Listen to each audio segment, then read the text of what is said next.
Desa Santet. Kabut tebal menggantung di atas tanah basah ketika mobil tua yang dikendarai Damar perlahan memasuki jalan berbatu menuju sebuah desa terpencil bernama Watugeni. Desa itu hampir tidak tercantum dalam peta manapun, seolah keberadaannya sengaja disembunyikan. Damar, seorang jurnalis investigasi muda, datang untuk menyelidiki serangkaian kematian misterius yang menimpa para mantan warga desa itu di kota. Ia hanya membawa sebuah kamera, buku catatan, dan satu nama yang terus terngiang dalam benaknya, Saminah. Nama yang disebut dalam setiap kisah horor yang ia dengar tentang desa ini. Semakin jauh mobilnya melaju, suasana berubah dari sekadar sunyi menjadi menyiksa, seolah hutan di sekelilingnya bernafas dan mengawasinya dengan tatapan dingin. Suara jangkrik pun perlahan menghilang, digantikan gemuruh aneh dari balik pepohonan. Sesampainya di batas desa, Damar disambut oleh pemandangan yang membekukan darah. Gapura kayu penuh ukiran kuno yang sebagian hangus terbakar. Di atasnya tergantung puluhan boneka jerami berlumur tanah merah. Mata mereka terbuat dari cangkang kerang yang menatap tajam ke arah siapapun yang masuk. Seorang pria tua tiba-tiba muncul dari balik pohon. Kurus, keriput, dan mata cekungnya seolah bisa melihat isi hati. Kau datang karena dipanggil, atau karena menantang? Tanyanya tanpa basa-basi. Damar tergagap, tapi menjawab jujur bahwa ia hanya mencari kebenaran.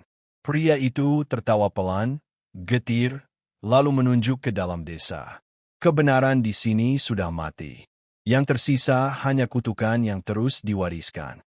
Damar melangkah masuk, dan langkahnya terasa berat, bukan karena tanah berlumpur, tapi seolah setiap inci tanah ini menolak kehadirannya. Desa Watugeni terlihat seperti terjebak di masa lalu. Rumah-rumah kayu berdinding anyaman bambu, sumur tua yang ditutup papan rapat, dan tak satu pun anak-anak terlihat bermain. Warga yang ia temui hanya melirik sekilas lalu menutup pintu rapat-rapat, seolah takut ketahuan bicara. Namun ada satu sosok yang berbeda, seorang perempuan muda bernama Lintang, dengan mata tajam dan luka membentuk garis miring di pipi kirinya. Ia diam-diam menyelinap ke rumah tempat Damar menginap dan memperingatkannya untuk tidak bertanya tentang Saminah. Dia bukan manusia lagi, bisiknya lirih. Dia bagian dari tanah ini, bagian dari kutukan yang tak bisa mati. Lintang menambahkan bahwa setiap 7 tahun, desa ini harus memberi makan kepada sesuatu yang tak bisa dilihat dengan mata telanjang. Sesuatu yang tinggal di balik hutan, di bawah tanah yang bernapas. Damar mendengarkan dengan hati berdebar, merasa seolah telah melangkah ke dalam perangkap yang tak punya jalan keluar. Malam tiba lebih cepat dari seharusnya, dan suara dari luar rumah mulai berubah. Bukan lagi suara serangga atau binatang malam, melainkan bisikan yang datang dari segala arah. Damar, yang awalnya skeptis, mulai merasa tak aman. Ia menyalakan kamera dan berjalan keluar, mencoba merekam suara-suara aneh itu. Namun tak lama kemudian, ia menemukan simbol-simbol aneh tergambar di tanah, mengelilingi rumah tempat ia menginap. Tanah yang sebelumnya kering kini berlendir, dan aroma anyir seperti darah menyengat hidungnya. Damar panik dan kembali ke dalam, hanya untuk menemukan sebuah boneka dari lilitan akar yang basah di atas tempat tidurnya. Boneka itu memiliki wajahnya sendiri. Ketika ia menyentuhnya, pandangannya langsung gelap, dan ia mendengar jeritan dari tempat yang jauh. Jeritan seorang perempuan yang mengutuk, meratap, dan memanggil namanya berulang-ulang. Ia terbangun di pagi hari dengan tubuh berkeringat dingin dan bekas tangan mencengkeram di lehernya. Tidak ada satupun warga yang keluar rumah, dan udara pagi pun terasa ganjil, terlalu hening bahkan untuk sebuah desa terpencil.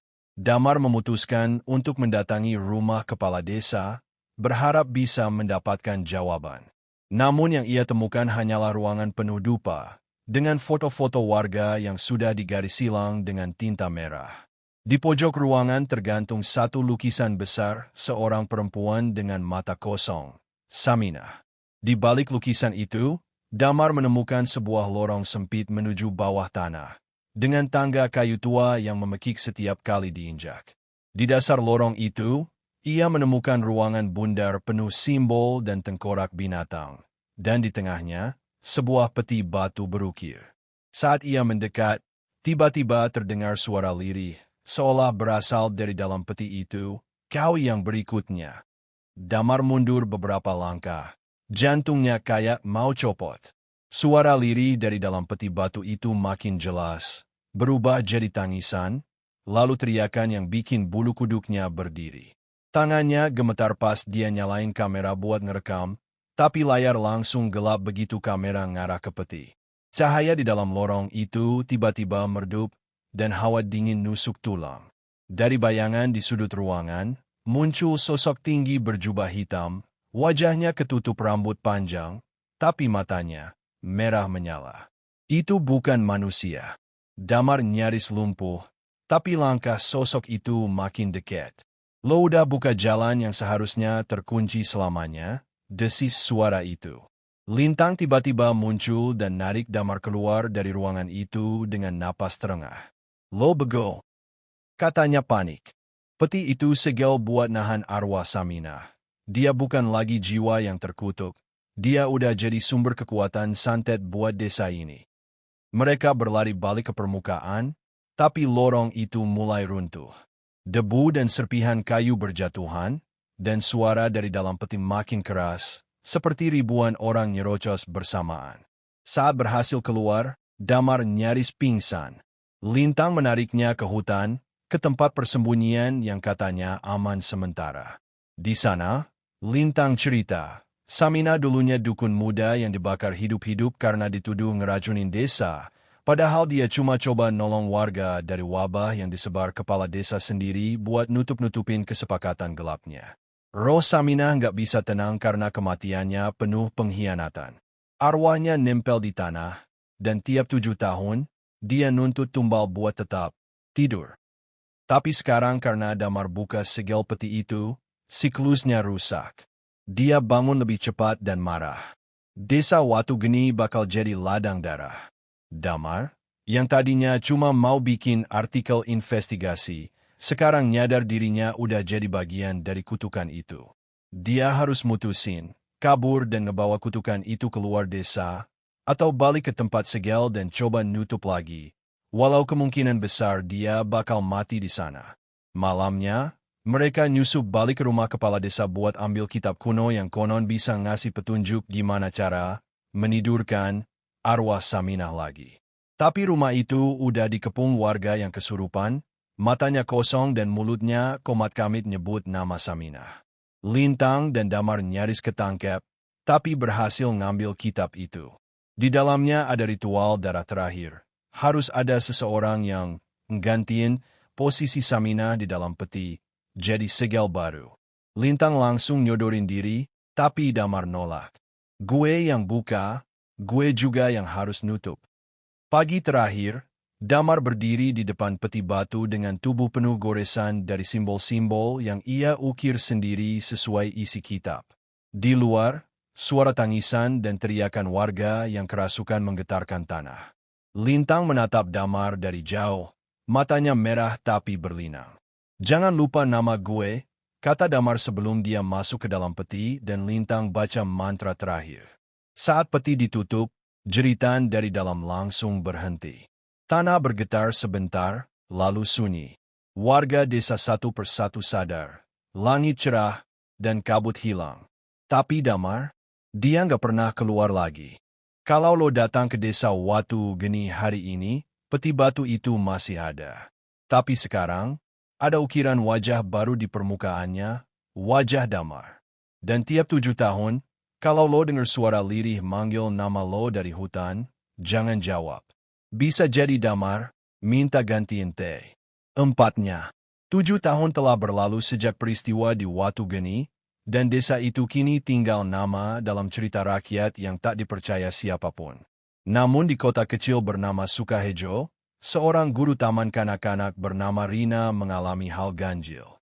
Salah satu murid barunya, Galang, anak yatim piatu berusia 5 tahun, tak pernah bicara selama pelajaran.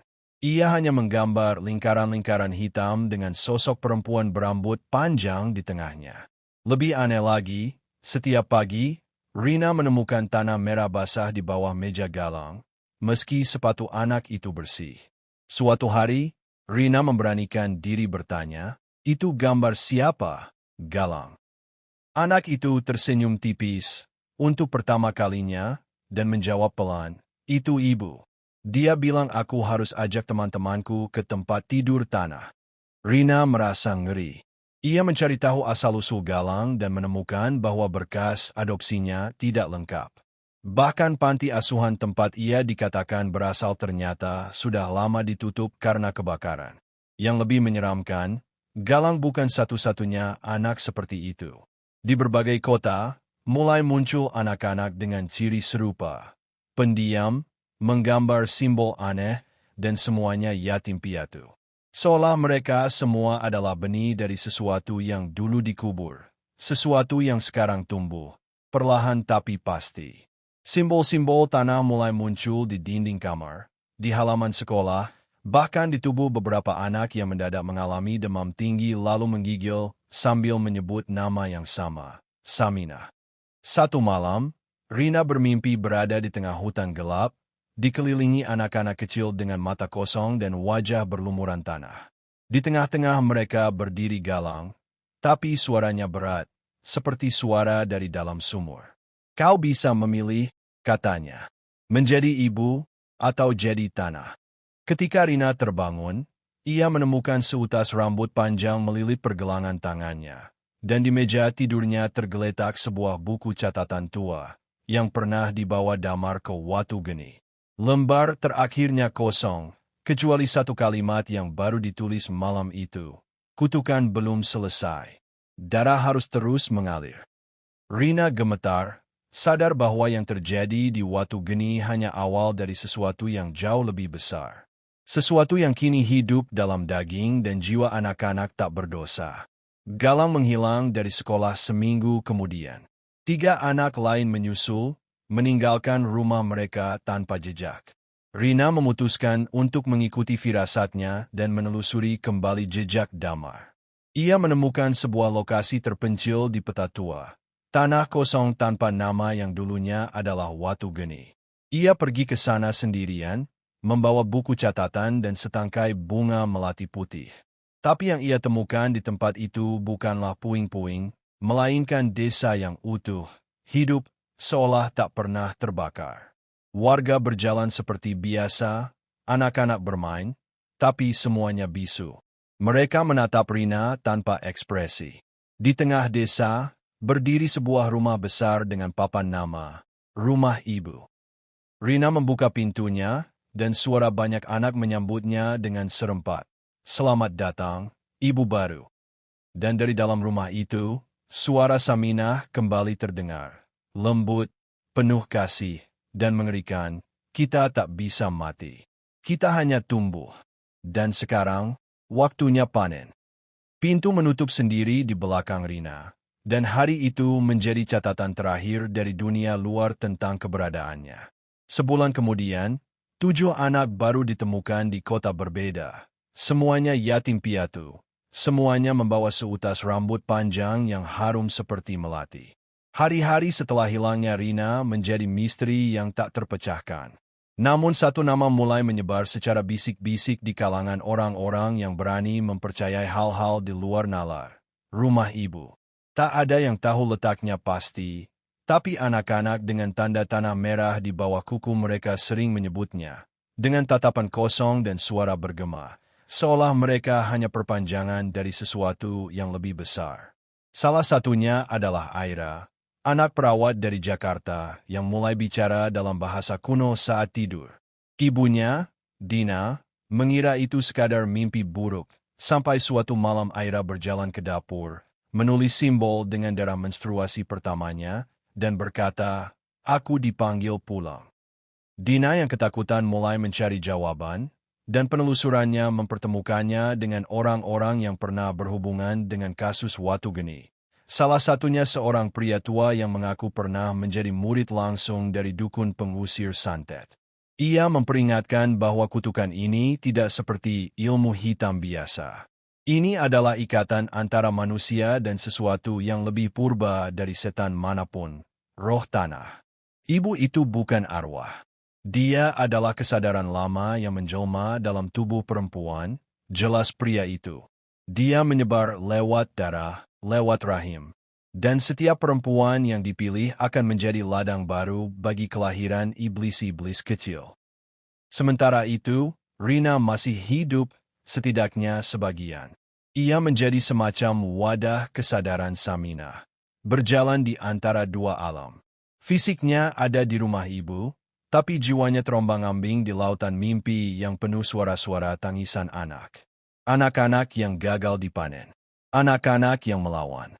Setiap malam, ia melihat Galang berdiri di depan ranjangnya, menawarkan belati hitam yang dulu pernah digunakan Damar. Kau bisa pilih, Bu, katanya selalu. Kau bisa menutup siklus ini, atau jadi tanah baru. Rina mulai mendengar suara-suara di kepalanya, memanggilnya dengan nama yang bukan miliknya. Ibu kedua. Dina akhirnya sampai di lokasi yang dulunya disebut Watu Geni, tapi seperti Rina, ia tak menemukan puing-puing, melainkan sebuah desa yang hidup dalam keheningan. Anak-anak berlarian di jalanan, namun mereka semua bisu. Ketika malam turun, Dina mendengar suara anaknya dari dalam hutan. Ia mengikuti suara itu dan tiba di sebuah sumur tua yang memancarkan uap merah. Di tepinya berdiri Galang, kali ini lebih besar, lebih gelap, matanya seolah dipenuhi bintang mati. Ibu kami sudah bangkit. Kau terlambat, katanya. Dari dalam sumur, suara tangisan Rina terdengar. Bukan sebagai manusia, tapi sebagai bagian dari tanah itu. Dina hanya bisa menjerit, sadar bahwa ia telah masuk ke dalam siklus yang tak bisa dihentikan oleh doa atau api. Namanya Alia. Usianya baru 7 tahun, tapi matanya menyimpan kelam yang tak seharusnya dimiliki anak sekecil itu. Ia bukan anak yang menangis saat ditinggal ibunya bekerja, atau rewel soal makan. Ia diam. Selalu diam. Guru-guru bilang ia anak pendiam, tapi di balik ketenangan itu, ada sesuatu yang tumbuh, suara-suara dari dalam tanah yang terus mengajarinya nyanyian-nyanyian lama. Lagu-lagu tanpa kata, yang bila dilantunkan bisa membuat hewan peliharaan mati, atau membuat orang dewasa pingsan dengan mimpi buruk. Alia tak tahu dari mana ia tahu lagu-lagu itu. Tapi setiap kali ia menyanyikannya dalam hati, ia merasa hangat, seperti dipeluk oleh ibu. Di kota yang berbeda, di tempat lain, seorang anak laki-laki bernama Wisnu mengalami hal serupa. Setiap malam, ia menggambar akar-akar dan wajah perempuan tanpa mata. Ibunya menganggapnya hanya berbakat menggambar horor. Tapi yang tak disadari, setiap gambar Wisnu adalah wajah nyata, perempuan-perempuan yang telah lenyap, hilang, atau dibunuh karena dituduh penyihir. Wajah-wajah itu muncul dalam mimpinya, meminta tolong, lalu mencium dahinya sebelum menghilang. Kau akan jadi tempat kami tumbuh kembali, bisik mereka. Dan Wisnu, tanpa sadar, telah mulai menyusun tanah di bawah tempat tidurnya menjadi altar kecil, tempat akar-akar kering ia letakkan dengan penuh hormat. Anak-anak ini tak saling kenal, tapi terhubung oleh sesuatu yang lebih kuat dari darah. Panggilan dari ibu. Mereka adalah bibit, anak-anak yang lahir setelah kematian Damar. Dikandung oleh perempuan-perempuan yang mengalami mimpi sama. Berada dalam sumur, dipeluk oleh perempuan tak dikenal, lalu terbangun dengan rasa seperti baru saja melahirkan meski mereka tidak hamil. Pemerintah tak bisa menjelaskan hal ini. Psikolog menyebutnya kasus kejiwaan kolektif. Tapi orang-orang tua di desa, para penjaga warisan lisan, tahu ini adalah masa panen dari janji lama. Masa di mana ibu tanah menagih haknya. Alias suatu malam bermimpi ia berada di tengah hutan. Di sana, ia bertemu Galang, yang kini berwajah seperti tanah retak. Kita akan membentuk lingkaran terakhir, katanya padanya. Kita akan bangkitkan semua ibu dari 7 penjuru tanah. Yang di laut, di gunung, di bawah kota, dan di balik makam tua. Alia mengangguk tanpa rasa takut. Ia sudah tahu sejak lama bahwa ia tak seperti anak-anak lain. Ia lahir untuk satu tugas, membuka gerbang ketujuh. Gerbang terakhir yang menyatukan semua energi ibu-ibu lama yang dulu dibakar, dikubur, atau dikutuk oleh manusia yang takut pada kekuatan perempuan. Di sekolah, Alia mulai mengajak beberapa teman bermain di bawah tanah, di ruang bekas bunker yang sudah lama ditutup. Ia menyebut tempat itu perut ibu. Anak-anak lain mengikutinya, tertawa-tawa tanpa menyadari bahwa setiap langkah mereka menggurat simbol yang mulai menyala merah. Suatu malam, saat bulan merah menggantung rendah di langit, Alia menyanyikan lagu tanah terakhir yang diajarkan oleh suara dalam kepalanya. Tanah bergetar, tembok bunker retak, dan dari dalam retakan, muncullah sosok perempuan bertudung akar. Matanya buta, tapi tangannya melambai lembut. Anakku, bisiknya. Saatnya dunia kembali tunduk pada rahim. Di sebuah biara tua di lereng Gunung Lawu, seorang suster bernama Mariana mulai menerima penglihatan. Setiap kali ia berdoa di ruang salib, ia mendengar suara perempuan menangis. Bukan sedih, tapi marah, penuh dendam. Suatu malam, dinding ruang ibadah mengelupas, memperlihatkan ukiran lama yang sudah tertutup semen, simbol akar, rahim, dan lingkaran 7 titik. Mariana gemetar. Ia tahu tanda itu dari kitab-kitab terlarang yang pernah ia temukan di perpustakaan bawah tanah Vatikan. Kitab tentang 7 rahim leluhur, 7 titik di Nusantara tempat darah suci perempuan pernah ditumpahkan untuk menenangkan roh tanah. Dan kini, semuanya mulai bangkit. 7 penjuru itu tersebar. Satu di hutan Banten tempat perempuan pertama dituduh sebagai dukun karena menyembuhkan tanpa doa gereja. Satu di dasar laut selatan tempat ratu penguasa air dikurung dalam legenda. Satu di Goa Sulawesi, satu di kaki Gunung Tambora, satu di kuburan massal di Kalimantan, satu di dasar Danau Toba, dan satu di bawah tanah Jakarta, di lokasi bekas penjara perempuan zaman penjajahan. Para anak-anak bibit kini perlahan menuju ke masing-masing titik itu, seolah ada kompas dalam tubuh mereka. Mereka tak bicara, tak menjelaskan, tapi langkah kaki mereka diikuti akar dan retakan yang merambat di tanah, membuat para tetua adat mulai merasa ada sesuatu yang bangkit lebih tua dari gunung, lebih dalam dari laut. Salah satu yang mulai bergerak menentang adalah Ki Wirya, seorang penunggu adat dari Toraja yang pernah menyegel pintu Goa Rahim dalam ritual darah saat muda. Ia tahu kutukan ini tak bisa diusir dengan mantra biasa. Ini bukan ilmu, ini luka, katanya kepada para dukun muda. Dan luka yang ditutup tanpa diobati akan bernanah jadi dendam. Ki Wirya mulai mengumpulkan mereka yang tersisa, para pemilik warisan tua, yang darahnya masih tersambung ke pengusir roh tanah pertama. Mereka tahu satu hal penting, ketujuh rahim tidak boleh terbuka sekaligus. Karena jika itu terjadi, ibu tertua akan bangkit. Ibu dari semua ibu yang ditanam hidup-hidup oleh leluhur, karena mereka tahu, dia tak bisa dibunuh.